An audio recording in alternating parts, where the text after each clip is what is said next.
Welcome back. Mr. Forbrick here. Today's topic is question number 3 from the 2019 free response exam. This is a short free response question. There are 4 points at stake, so let's go ahead and take a look. Now we're going to start by identifying the prompt and we're going to go through it. It says that pyruvate dehydrogenase complex, or PDC, catalyzes the conversion of pyruvate to acetyl-CoA, a substrate for the Krebs cycle or the citric acid cycle.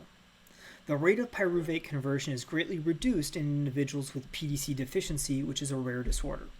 Now, I've already read through parts A through C to get a feel for what's going on, so let's start to break them down one by one. My first action verb is identify, and we want to know the location where PDC is most active. To help us out with that, let's figure out what PDC actually does. Well, its job is to catalyze the conversion of pyruvate to acetyl-CoA. And we're further helped out by they tell us that this is necessary for the Krebs cycle. Putting 2 and 2 together, or just drawing on some basic recollection, we know that this is going to be most active in the mitochondria.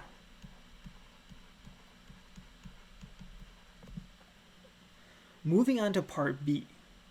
Part B says, make a claim about PDC deficiency affecting the amount of NADH produced by glycolysis and the amount produced by the Krebs cycle. We're then going to provide reasoning to support our claims based on the position of PDC-catalyzed reaction in the sequence of cell respiration.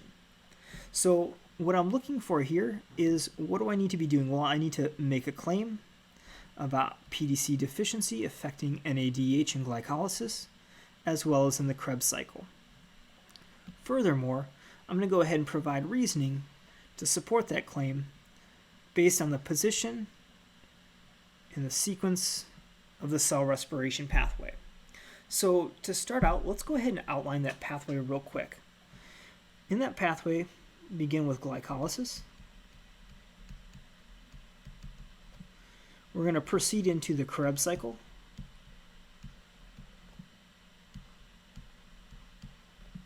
And finish up with oxidative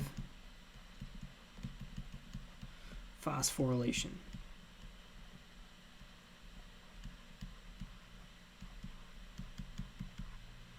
And in this pathway, we're going to start with some glucose.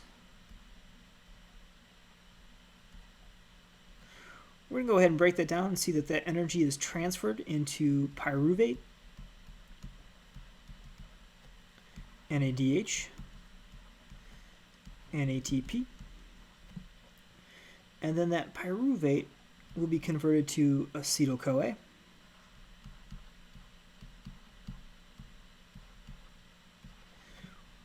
Which can then generate molecules like NADH, FADH2, and some ATP by way of GTP in the Krebs cycle.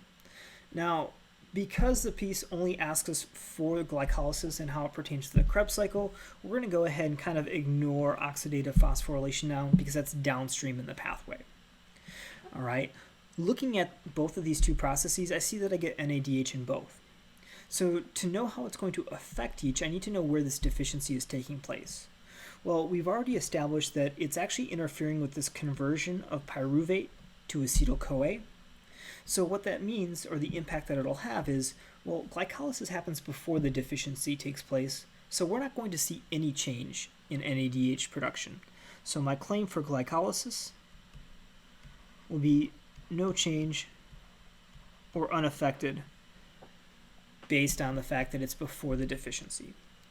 If I'm looking at the Krebs cycle, I'm going to see that that actually takes place after this deficiency is going to be in effect of the pathway. And therefore, if I reduce the conversion of pyruvate to acetyl-CoA, I'm not going to get as much of this NADH, and so I expect a decrease in NADH production because it's happening after the deficiency in the pathway. Lastly, let's move on to part C of our prompt. Part C says, PDC deficiency is caused by mutations in the PDHA1 gene, which is located on the X chromosome. A male with PDC deficiency and a homozygous female with no family of PDC deficiency have a male offspring. Calculate the probability that the male offspring will have this deficiency. Well, our ultimate goal is to calculate the probability that the offspring, specifically the male offspring, will have this deficiency. So to go ahead and get this started, we've got to go ahead and set up what looks like a genetics cross. Now, the first thing that we want to do is we want to go ahead and do things like identify what do the alleles mean.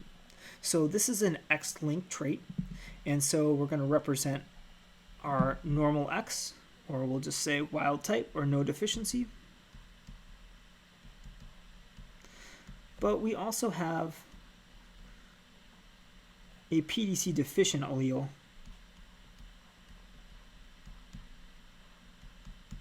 and we'll abbreviate it just like that. Now, the male has the PDC deficiency. So where did we find that? Well, male with PDC deficiency, we know that the male has to have a genotype of XY, and he has the deficiency on his X chromosome. The female, on the other hand, does not have PDC deficiency.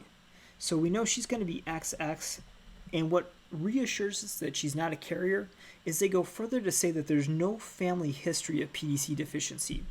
So we can be real assured that she is homozygous, normal, or wild type for this particular trait. Our next step is to determine what types of gametes can they produce. Well, the male can pass along the PDC deficient X chromosome, right? Or he can pass along his Y. And the female has a sole possibility of just a normal or wild type X. So let's go ahead and solve the Punnett square real quick. All right, these gametes are going to get dropped down.